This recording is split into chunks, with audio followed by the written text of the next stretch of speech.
예수께서 거기서 나가사 두로와 시돈 지방으로 들어가시니 가나안 여자 하나가 그 지경에서 나와서 소리질러 이르되 주 다윗의 자손이여 나를 불쌍히 여기소서 내 딸이 흉악하게 귀신 들렸나이다 하되 예수는 한 말씀도 대답하지 아니하시니 제자들이 와서 청하여 말하되 이 여자가 우리 뒤에서 소리를 지르오니 그를 보내소서.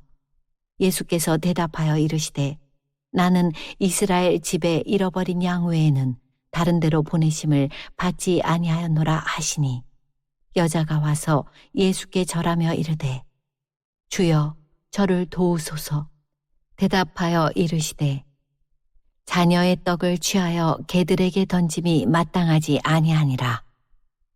여자가 이르되 주여 올소이다마는 개들도 제 주인의 상에서 떨어지는 부스러기를 먹나이다 하니 이에 예수께서 대답하여 이르시되 여자여 내 믿음이 크도다.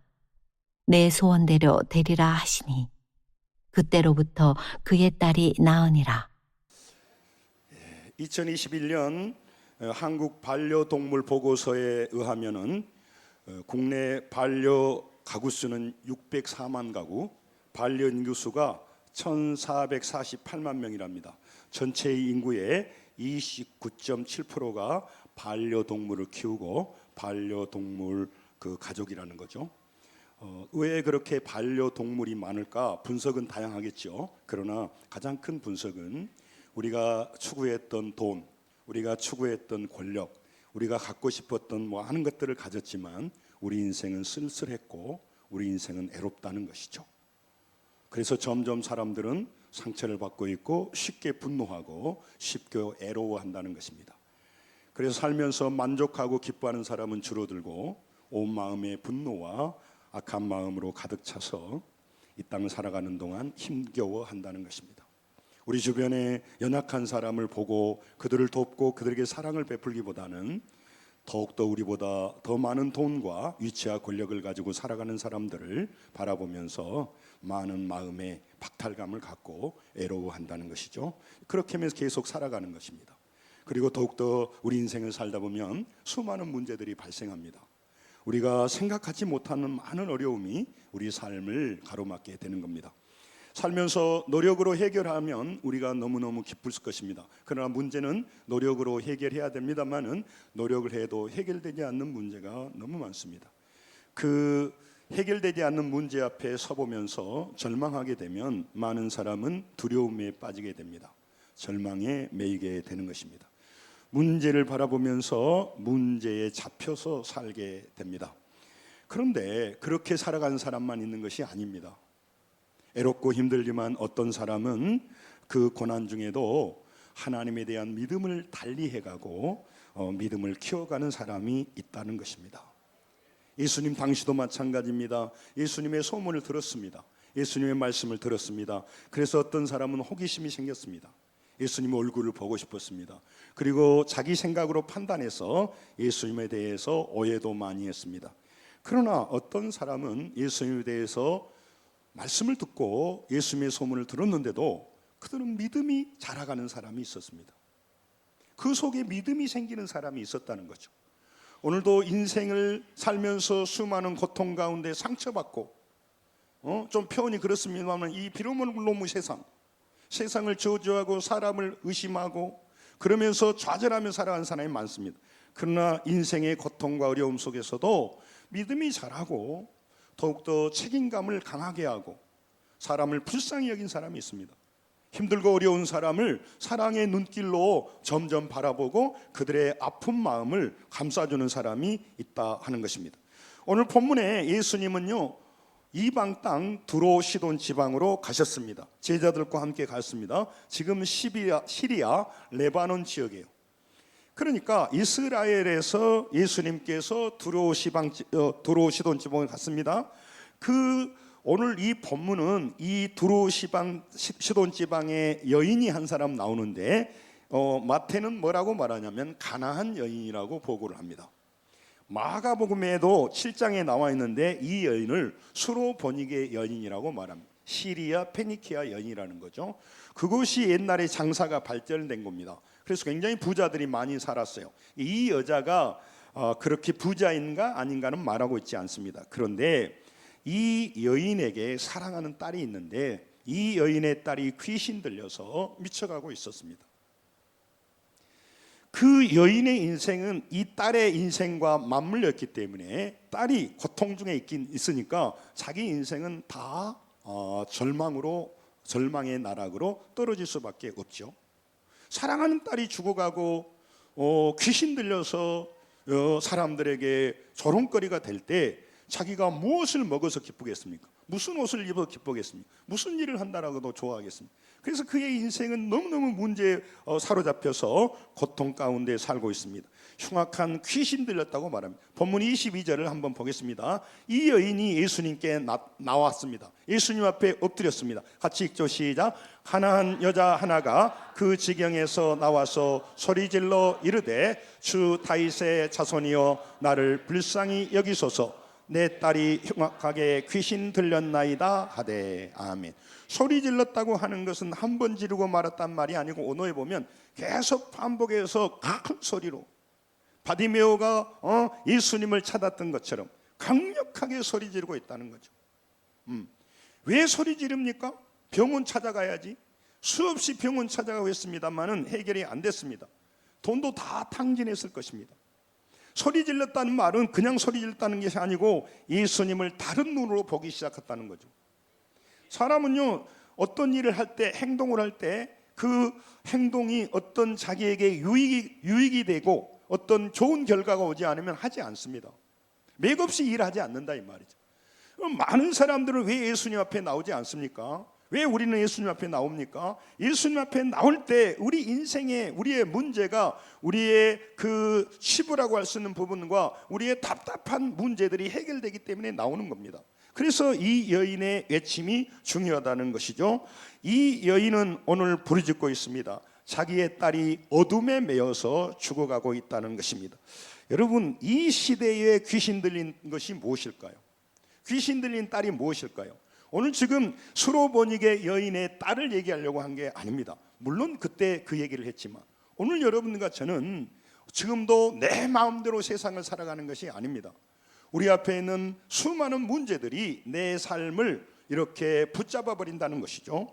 그래서 이 시대에 귀신 들린 딸은 무엇이냐면 세상 중독에 빠져서 세상 것에 빠져서 보이는 것에 매여서 문제에서 매여서 영적 어두움에 그렇게 휘말리면서 고통 가운데 살아가는 사람을 말하는 거죠. 자기 이기심으로 자기 인생이 어려워집니다. 자기 분노로 사람들과 사랑하지 못합니다. 물질에 대한 욕망이 채워지지 않으니까 길이길이 날뛰고 있는 것이죠. 내 생각대로 승진과 일이 이루어지지 않으니까 마음에 늘 애로움과 늘 분노와 늘 소외감과 열등감으로 사로잡혀서 밥을 먹어도 그 상태에서 밥을 먹는 거죠. 놀러 가도 그 마음을 가지고 움직이는 거죠. 그러니까 언제나 그 마음 속에는 우울함이 있고 불만족이 있고 지금도 그가 살아가는 모든 삶에 고통이 있는 겁니다. 그게 오늘 이 귀신 들린 딸을 둔 어머니와 같다 그런 얘기죠. 오늘 우리는요 자유인 것처럼 살아가지만 우리는 뭔가 문제에 매여서 이렇게 장악되어져서 오늘 기쁘게 살아가지 못한다. 그것을 오늘 마가는 말씀하려고 하는 것입니다. 여러분 이 여인은 딸 문제 때문에 매달려 살았습니다. 딸을 버리고 살 수가 없어요. 가정에 질병이 있는 사람, 어머니 아버지가 치매라든가 우리 자녀들이 몸이 아프다든가 가족 중에 문제가 있으면요 평생 마음에 큰 짐을 지고 살아가는 겁니다. 그러니까 이 여인은 사랑하는 눈에 넣어도 아프지 않는 딸이 병들어 죽어가고 미쳐 날뛸 때 그 부모의 마음이 얼마나 아프겠습니까? 빨리 커서 결혼도 하고 손자 손녀도 보고 이렇게 행복하게 살아야 되는데 그 사랑하는 딸이 그렇게 되니까 이 여인은요 문제에 딱 매달려 버리죠. 나는 다른 꿈이 없어야 나는 큰 바라는 게 없어. 우리 딸이 좀 치료되어져 좀 제발로 좀 살았으면 좋겠다. 빛나는 눈동자로 나의 얼굴을 보고 엄마라고 불러주면 좋겠다. 나는 다른 꿈 하나도 없어. 그러니까 자나깨나 그 문제에 살았습니다. 그런데 오늘 왜 예수님께서 이 여인에 대해서 말하냐면 그런 시름과 고통에 사로잡혀 남은 생에 살지 않았다는 거죠. 문제가 있고 어려움이 있었습니다. 그럼에도 불구하고 그는요, 그 속에서 예수님에 대한 작은 믿음을 키우고 있었다는 거죠. 여러분, 오늘 부자가 되셔야 됩니다. 여러분이 출세하시기 바랍니다. 건강하시기 바랍니다. 할렐루야. 진심으로 제가 하는 말입니다. 그러나 그런 것이 성장한다고 기뻐하는 것이 기쁨이지만 그런 기쁨을 넘어서야 되죠. 우리는 나그네 길로 이 땅을 넘어 영원한 한명의 길로 갑니다. 그런데 믿음의 세계에 눈이 열리지 않고 귀가 열리지 않고 예수님에 대해서 작년에도 똑같이 알았고 올해도 예수님을 똑같이 알고 올해도 믿음을 그냥 건성으로 알고 내년에도 또 그렇게 알고 얼마나 가슴 아픈 일입니까? 지난해에는 예수님이 누군지 모르고 교회가 뭔지도 모르고 영적 세계가 뭔지도 모르고 그냥 얼싸들싸 따라다녔는데 내가 눈이 열리고 귀가 열리면서 보이는 세계가 전부가 아니구나, 보이지 않는 영적 세계가 있구나, 할렐루야, 깨닫게 되는 거죠. 철이 들어가는 거죠. 그래서 이 여인은요, 문제에 매달려서 내 팔자가 왜 그렇게 사납냐, 맨날 남 탓하고 항상 울고 다니고 그러지만 않았다는 거죠. 그 문제 속에서요, 그는 예수님에 대한 소식을 들었습니다. 그런데 그 소식이요, 자기 믿음을 키우기 시작했어요. 그러니까 믿음 없는 사람 가운데 이는 믿음 있는 자가 되었다는 거죠. 누가복음 4장 18절 19절에 예수님이 오시기 전에 말하는 겁니다. 내가 성령이 임하여 하나님의 사역을 감당하면 내가 포로된 자에게 자유를, 눈먼 자에게 다시 보게 함을, 눌린 자를 자유롭게 하며 은혜의 해를 전파하는 사역을 하겠다고 말했어요. 예수님은 그거를 그렇게 말했는데 예수님이 뭐 나를 그렇게 놀랍게 변화시키겠냐, 이 땅에 뭐 돈이 없어서 그렇지, 그렇게 생각하는 사람들 가운데 아니 예수라고 하는 사람이 어떻게 내 딸이 이렇게 귀신 들려서 미쳐가는데 이 딸을 치유할 수 있겠어? 그런 뭐 말도 안 되는 소리야. 왜냐하면 내 상식으로 하나님을 판단하기 때문에 그래요. 내가 이해하는 하나님은 내 문제를 해결해 줄 수 있는 능력이 없어요. 그래서 하나님께 안 나오는 거예요. 그래서 하나님을 가볍게 여기는 거예요. 그래서 나에게 조금이 되는 인간의 작은 인간을 찾아가는 거예요. 저는 자꾸 상단에서 말씀하는데 사람과 이 땅의 것이 필요 없다는 것이 아니고 그 정도 가치가 없다, 그 말을 말하는 거예요. 사람이 가치 있습니다. 인맥이 가치 있습니다. 그렇다면 하나님과 사이가 얼마나 어마무시하게 힘이 있고 능력이 있느냐, 그 말이에요. 물질이 파워가 있습니다. 물질이 힘이 있지요. 자본주의에서 물질이 인격이에요. 물질이 쓰냐 안 쓰냐에 따라서 내 인격을 드러내준단 말이죠. 물질이 힘이 있죠. 그렇다면 물질이 그렇게 힘이 있다면 보이지 않지만 우리를 천국으로 인도하신 하나님의 그 영적인 파워는 얼마나 더 위대하겠냐, 이 말이에요. 두 말하면 입 아프다, 그 말이에요. 하물며 여러분, 사람을 존중히 여기셔야 됩니다. 할렐루야. 사랑해야 됩니다. 그렇다면 사람을 사랑하는 것보다 하나님께 가까이 가고 하나님을 의지하는 것은 수천 배 중요한데 이 우선순위를 바꿔버리기 때문에 하나님이 안타까워하는 거예요. 아니 무엇이 중요하고, 우리 그 전라도 말 한번 자모니까 따라서 무엇이 중요한디? 대단히 중요한 말이에요. 핵심 있는 말이에요.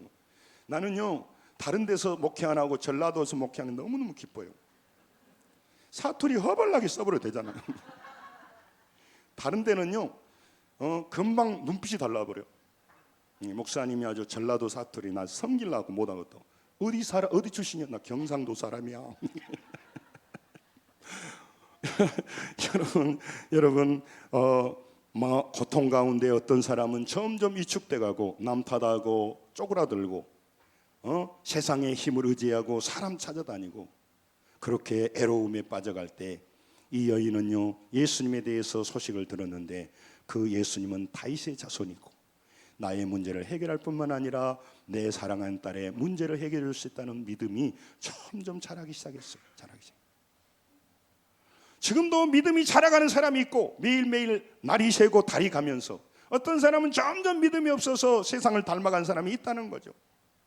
우리가 물질이 부족한 것에 대해서 안타까워하셔야죠. 노후 준비가 잘 안 된 거 안타까워하셔야죠. 그러나 영원한 그 하나님의 나라 같이 믿음이 자라지 않는 데 대해서 왜 안타까워하지 않냐 말이에요. 우리 사랑하는 자녀들이 커가야죠. 키도 크고 또 일도 잘 돼야죠. 그런데 그들의 영적으로 성장하지 않음에 대해서는 왜 고민하지 않냐 이 말이에요.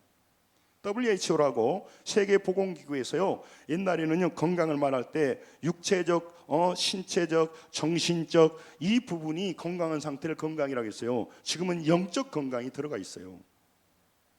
아니 WHO에가 영적 건강이 들어가 있다니까. 정신적으로 신체적으로 건강한 것은 물론 하물며 더 나아가서 영적 건강 상태가 무너졌는데 그가 건강하지 않는다고 세계보건기구에서 말하고 있어. 제 얘기가 아니고. 정신 차려서 살아야 돼요. 여러분, 이 여인은 믿음이 있었어요. 작은 믿음이 있을지라도 예수님께 가지고 왔습니다. 목사님 그걸 어떻게 합니까? 우리 본문 22절에 보면요, 우리 큰 소리로 보면 뭐냐면 따라서 합니다. 다윗의 자손 예수여. 다윗의 자손이요. 그 앞에는 주 큐리오스라는 말이었습니다. 이 주라고 하는 말은 이 1세기에 누구한테 썼냐면 로마 황제에게 썼어요. 황제에 대한 용어예요. 그런데 그 용어를 예수님께 쓴다 이 말이에요. 여러분, 여러분이 누구를 인식하냐에 따라서 말이 달라지는 거죠.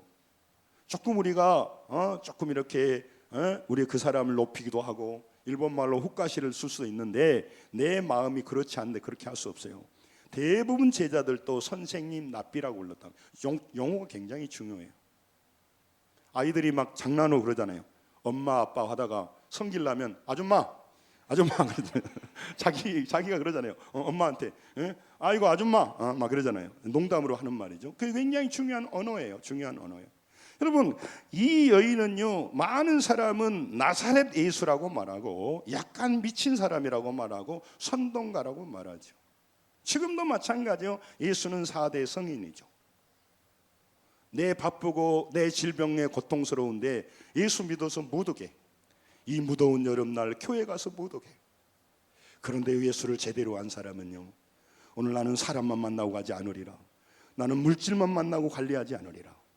나는 눈앞에 보이는 상황만 보고 염려하지 않으리라. 나는 보이지 않지만 살아계시고 나를 구원하신 예수님을 만나리라. 이게 신앙이란 말이죠. 나는 오늘 교회만 가는 것이 아니라, 예배만 하는 게 아니라 말씀을 가지고 대면해서 내 심령 안에 헛된 것만 가득 집어넣은 사람이 아니고 사람에 대해서 알고 내 전문 지식에 대해서 알아야 됩니다. 뿐만 아니라 나는 사람이 알지 못하는 영원한 생명에 대해서 알고 진리에 대해서 알아서 그들과 다른 차원에서 나는 삶을 살아가리라. 이게 믿음이란 말이죠. 그러니까 딱 사람은 두 사람이요. 문제 앞에 서면 믿음 있는 사람, 믿음 없는 사람, 딱 사람이에요. 여러분, 조선 순조 때인가요? 정조 때 그 박종겸 이조 판사가 질문한 거예요. 그 사랑채에 지내온 사람들한테 숭례문에 오늘 하루 들고 나는 사람이 몇 명이 되느냐? 아이, 그걸 어떻게 합니까? 수만 명이 다니는데. 근데 이 박종경 대답이 딱 두 말이에요. 두 사람밖에 없다. 한 사람은 이시고 한 사람은 해시다. 한 사람은 이익이 되는 사람이고 나에게, 한 사람 나에게 해가 되는 사람이다 이 말이에요. 그 사람은 사람을 딱 두 가지로 보는 거예요. 나에게 이익이 되는 사람, 해가 되는 사람. 여러분, 해십니까? 이십니까? 하나님은 딱 두 가지를 보는 거죠. 왜 그렇게 본답니까? 그것이 우리 운명을 바꾸기 때문에 그래요. 바꾸기 때문에. 그래서 하나님은 믿음에 대해서 강조하는 거죠. 여러분, 절망에 빠져있는 이 여인이요, 메인 문제를 해결하기 이전에요, 그는 믿음을 고백했어요. 예수님 앞에 겸손히 엎드렸습니다. 그리고 무릎을 꿇었습니다.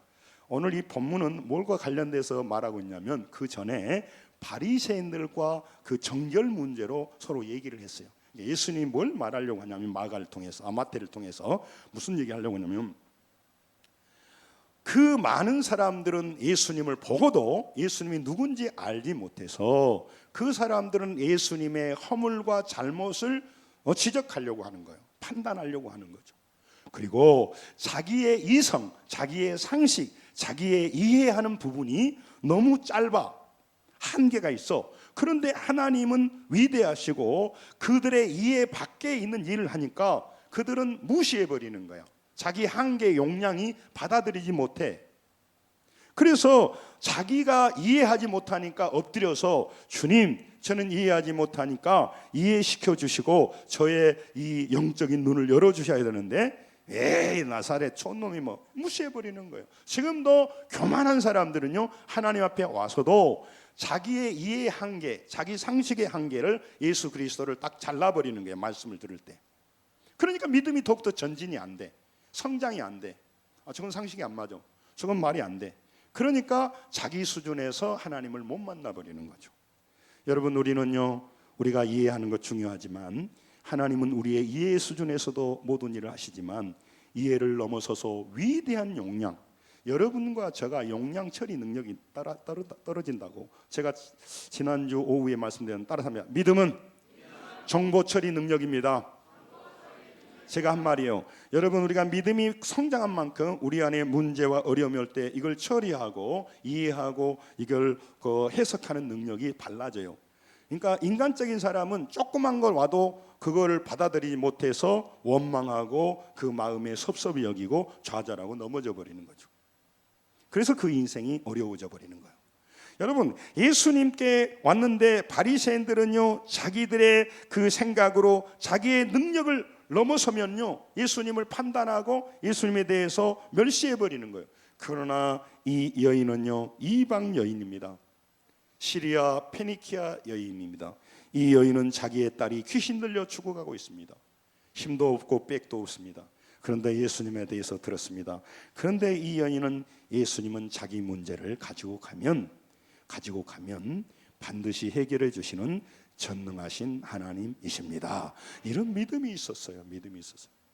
오늘 그러니까 똑같은 상황에서 말씀을 들었습니다마는 자기의 믿음이 뭐 상식적인 얘기는 하겠지, 뭐 더운 날 내가 괜히 갔어요, 이런 사람이 있고요, 오늘 목사님을 통해서 진심으로 내가 하나님을 알아가야 되지, 이런 마음 상태에 따라 달라져 버리는 거예요. 아니, 커피숍에서 그 진리도 모르는 사람이 말하는 헛소리는 그렇게 귀담아 듣고, 지나가는 사람이 나보고 헛소리 한 말에 대해서는 그렇게 잠을 못 자면서, 오늘 강력하게 내 영혼을 살리고 우리의 영적 세계를 열어주는 하나님의 말씀을 건성으로 들어야 되겠냐 이 말이요. 건성으로 들어야 되겠냐 이 말이요. 옆 사람 보고 말씀 잘 들으십시다, 빨리 해봐요. 이 여인은 이 믿음이 있었다, 그 말을 하려고 하는 거예요. 지금 딸이 아픈데 뭐 믿음이고 예수님이 뭔가고 나하고 뭔 상관이 있어요, 나 살고 봐야지, 이렇지 않았다는 거예요. 이 여인은 문제, 고통 중에 있어서도 이 예수님을 달리 알았단 말이에요. 근데 오늘 참 재밌는 거예요. 예수님께 찾아왔습니다. 평소에 예수님은 찾아오면요, 불쌍히 여겨줍니다. 고통받는 여인을요, 가슴 아파하세요. 그래서요, 따뜻하게 친절하게 대하는데, 오늘 예수님은요, 이 여인에 대해 모욕적이고 냉정하게 거절합니다. 참 신기하죠? 예수님은요, 오늘 26절을 보세요. 참 이게 마태의 어떤 의도가 있어요. 자, 같이 읽습니다. 시작. 대답하여 이르시되 자녀의 떡을 취하여 개들에게 던짐이 마땅하지 아니하느니라. 아멘. 쉽게 말하면 너는 개야, 그 말이거든요. 내가 이 귀한 음식을 개 같은 사람에게 줄 수 없어, 그 얘기거든요. 유대인들은 정결의식이라기 때문에 식사할 때 손을 씻어요. 그러기만 하면 그들의 빵이 있는데요, 우리로 말하면 전처럼 이렇게 동그란 이런 빵 있죠. 그걸 가지고 물로 손을 씻기도 하지만 빵으로 손을 씻기도 해. 그들의 정결 예식 방법이에요. 그러면 이제 빵이 밑에 떨어지겠죠. 그러면 이제 개들이 부스러기를 먹어요. 이 부정한 빵을 이 개들이 먹는단 말이죠. 그러니까 이 여인에게 말하면서 너는 이스라엘 사람도 아니고 이방 여인이고 내가 너까지 도와줄 여력이 없다라고 말합니다. 예수님은요, 어느 민족 어떤 사람도 그렇게 한 적이 없어요. 그러면 너무너무 이상한 거죠. 여러분, 그러면서 차별하고 냉대한 겁니다. 그러니까 이 제자들이 깜짝 놀란 거예요. 예수님이 그럴 리가 없는데. 그런데 이 여인은요, 뭐라고 말합니까? 본문에요. 자, 27절 한번 볼래요? 27절. 자, 20절 있으면 시작. 여자가 이르되 주여 올소이다마는 개들도 제 주인의 상에서 떨어지는 부스러기를 먹나이다. 아멘. 이 여자 말 보세요. 주여라는 언어를 써요. 주여. 여러분, 지금도 교회를 그냥 다니면 안 됩니다. 예수님이요, 여러분 사대성인에 머물러 있으면 안 돼요. 예수님이 여러분의 인생과 아무런 이해관계가 없는 분이 되면 안 돼요. 나는 고통은 나의 고통이고 예수님은 나와 아무 상관없고, 그러면 여러분 우리는 헛장사하는 거예요. 이 여인은 내 문제가 내 문제지만 예수님과 관련되어 있고, 예수님은 내 문제를 해결해 주시는 전능하신 하나님, 나의 큐리어스다 그 말이죠. 로마 황제가 나의 주인이 아니라는 거죠. 나에게 어떤 돈을 이익을 주고 뭔가 도와준 사람이 내 인생의 중요한 키를 가지고 있지 않다 그 말이에요. 그러면서 말합니다. 따라서 합니다. 부스러기 은혜, 부스러기 은총이라도 얻고 싶습니다. 자존심을 다 버렸어요. 온전한 메인 그 음식을 못 먹는다면 나는 그 조그만 그 수프라도 얻어먹고 싶습니다. 그러더라도 그것은 나의 인생을 바꾸고 내 자녀의 인생을 바꿉니다 하는 믿음이 있어요.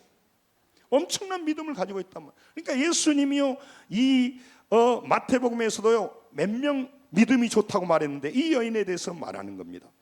이 여인은요 도저히 거절하고 수모를 주는데도 불구하고 그의 믿음이 남아 있어요.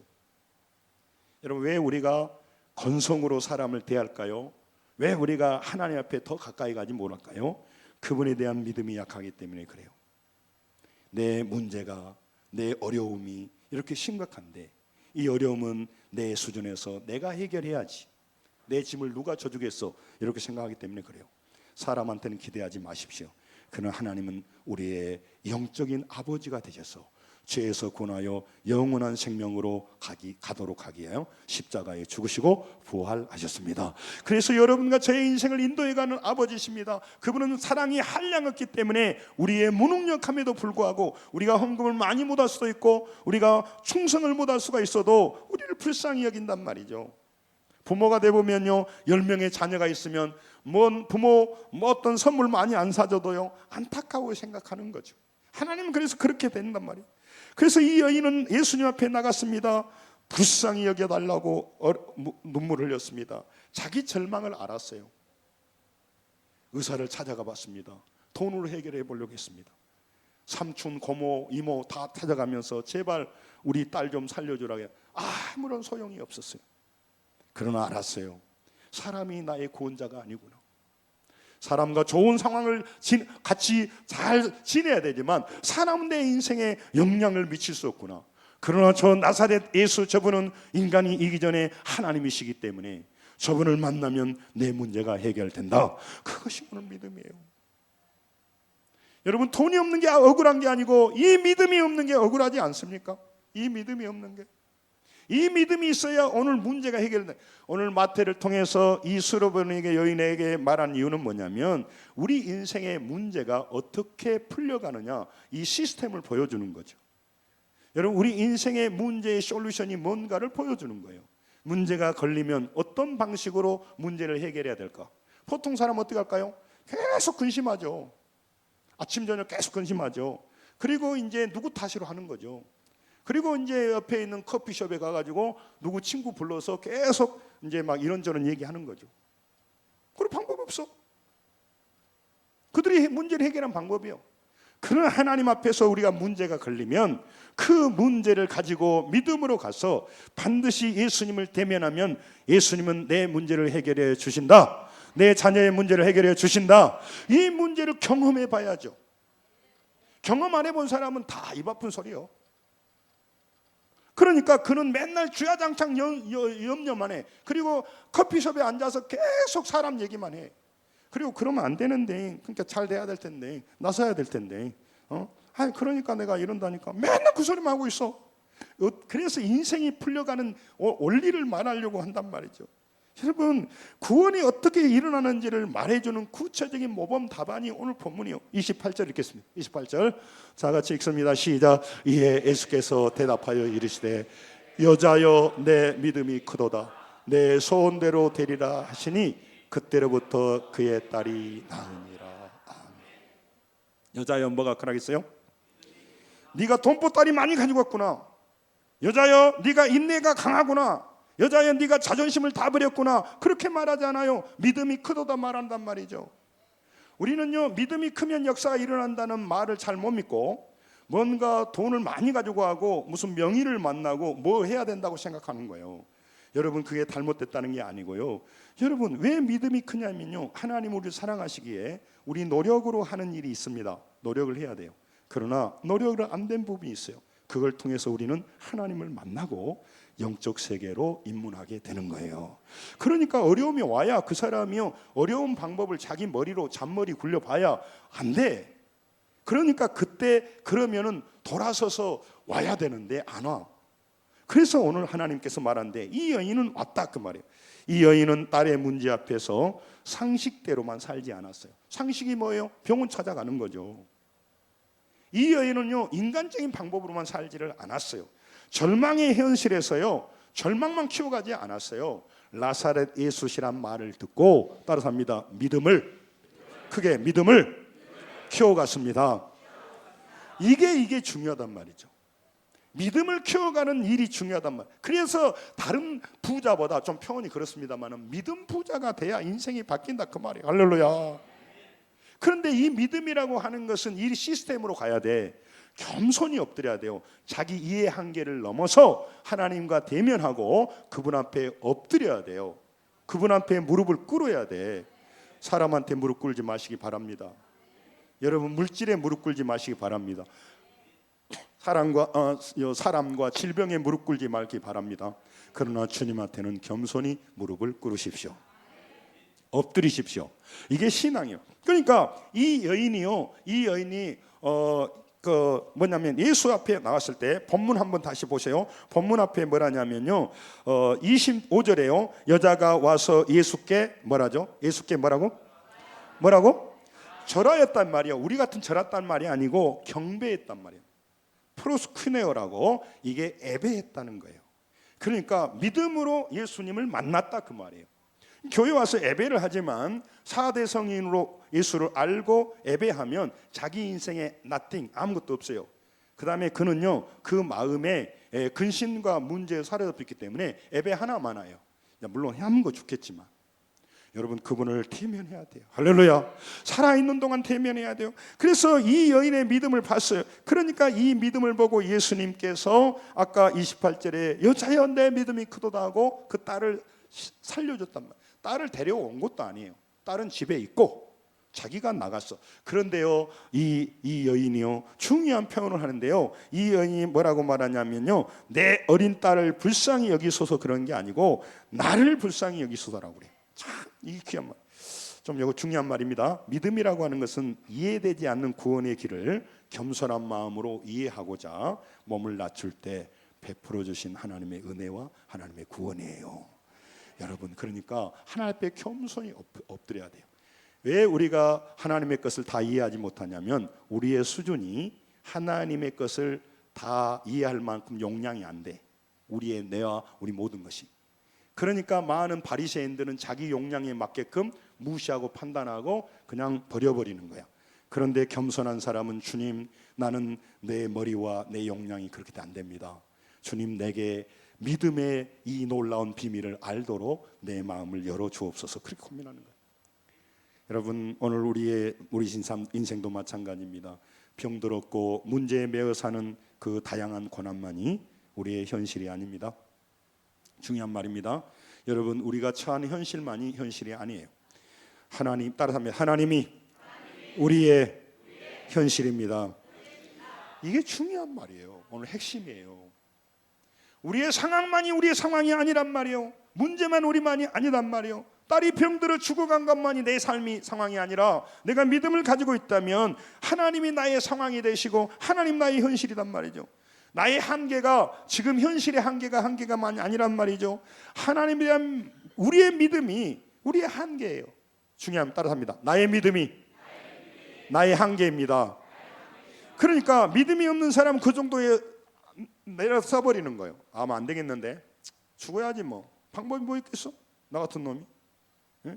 나는 말이야, 이것도 복이 없고 저것도 복이 없고, 남의 애기들은 잘 살고 말이야 건강하더니 나는 우리 애기들이 왜 그런지 모르겠어. 끝이야. 자기 수준이 그 정도밖에 안 돼. 그 정도밖에 안 돼.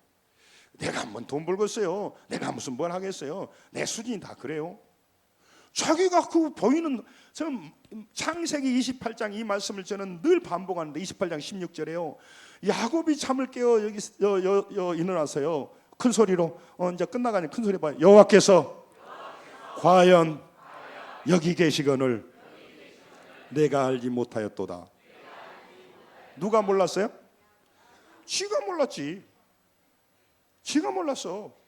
지금도 모르는 사람만 꽉 찬 게 아니라 어느 사람은 압니다. 여기 있는 우리가 알잖아요. 제가 알기에 여기 이 자리에 서 있어요. 저는 이 자리에 설 사람이 아니에요. 저는요 제 자기중심적으로 움직인 사람이요. 저는 새벽기도 하고 이런 사람 매이면요 스트레스 받아본 사람이에요. 저는 매임을 굉장히 싫어하는 사람이야. 근데 그 매임이 자유하고요 훨씬 더 중요한 걸 알게 되는 거야. 성도 여러분, 오늘 여러분과 제 고난 앞에서 우리가 해야 될 일은 예수님께 엎드려야 됩니다. 그분 앞에 무릎 꿇어야 됩니다. 그리고 나가야 돼요. 하나님 나의 현실만 받아들이지 않게 하시고 하나님의 현실이 나의 현실입니다. 이걸 받아들이는 거예요.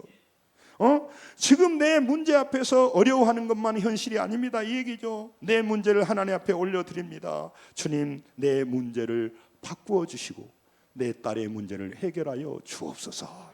이게 오늘 본문이란 말이에요. 하나님, 인생의 절망 앞에서 나는 예수님 앞에 엎드립니다. 주님은 내 인생을 바꾸어 주십니다라고 하는 거예요. 욥기 23장 10절에요. 잘 알잖아요. 예수께서 나의 가는 길을 그가 아시니 나를 단련하신 후에는, 나를 단련하신, 그 다음에 뭐예요? 큰 소리로 나를 단련하신 다음에 뭐래요?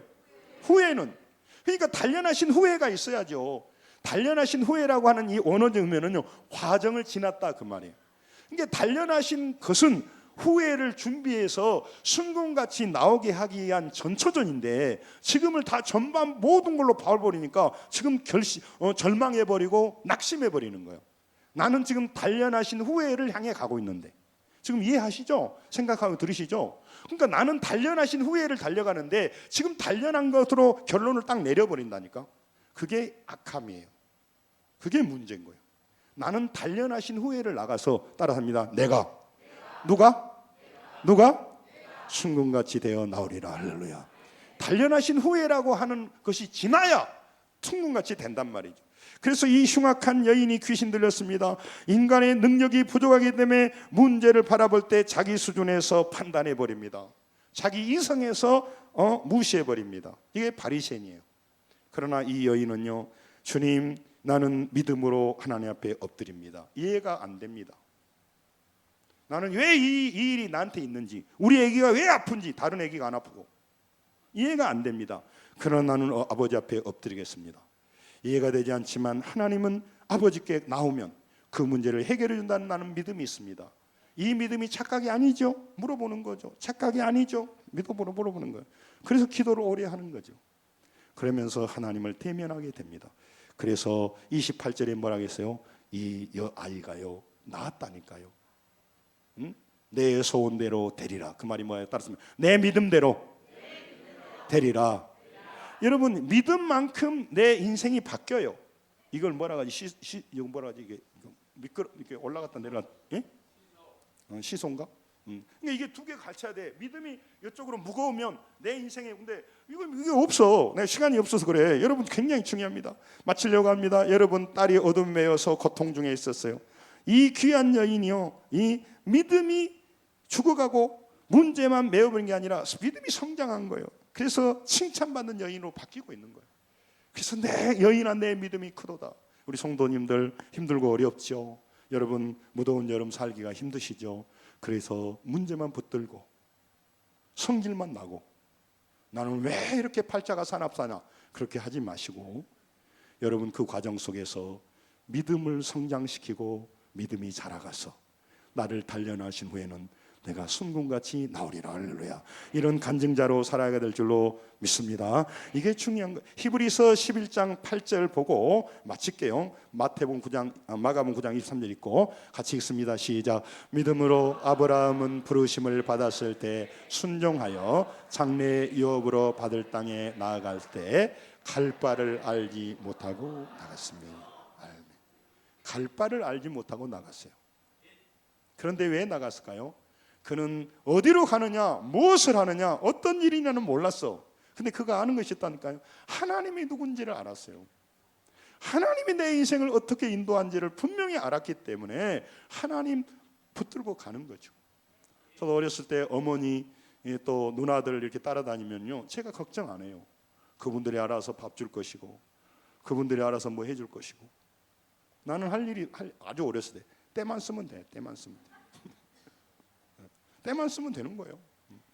여러분 좀 표현을 그렇게 했습니다만은 하나님 앞에 때 쓰는 게 기도고, 하나님 앞에 나오는 게 믿음이 있어야 때 쓰는 거예요. 모르는 아줌마한테 때 쓰면요, 아니 너 뭐냐, 이게 뭐야 이게, 응? 그러잖아요. 우리 주님 앞에 나가셔서 엎드려야 돼요. 마가복음 9장 23절 읽고 마칠게요. 같이 읽으면 시작. 예수께서 이르시되 할 수 있거든이 무슨 말이냐, 믿는 자에게는 하지 못할 일이 없느니라 하시니. 믿음 없어 살면서 맨 헛소리나 하느냐 이 말이에요. 무슨 말이냐면 믿는 자에게는 능치 못할 일이 없도록 하셨고, 믿는 자에게는, 믿음 있는 자는 믿음 있으면 믿음 없도록 취급하지 않아요. 여러분 호주머니에 돈이 있으면 내가 10만 원 있으면 10만 원 살 수 있는 거고 100만 원 있으면 100만 원 살 수 있는 거잖아요. 똑같아요. 그래서 믿음 하는 거예요. 여러분 무더운 여름날 여러 가지도 다 변화해야 되지만 여러분 가면 갈수록 상처만 쌓아가지 말고 믿음이 자라서 어제 믿음 닳고 오늘 믿음 닳고 오늘 믿음 닳고 내일 믿음 닳고, 할렐루야. 믿음의 사람이 되어서 역사를 이루고 아름다운 열매를 맺어가고, 우리 사랑하는 그 애기, 병들어 죽어가는 애기, 혀만 차고 눈물만 흘리고 밥만 먹이려고 하지 말고 예수님 앞에 데려오셔서 28절 한번 읽고 마칠게요.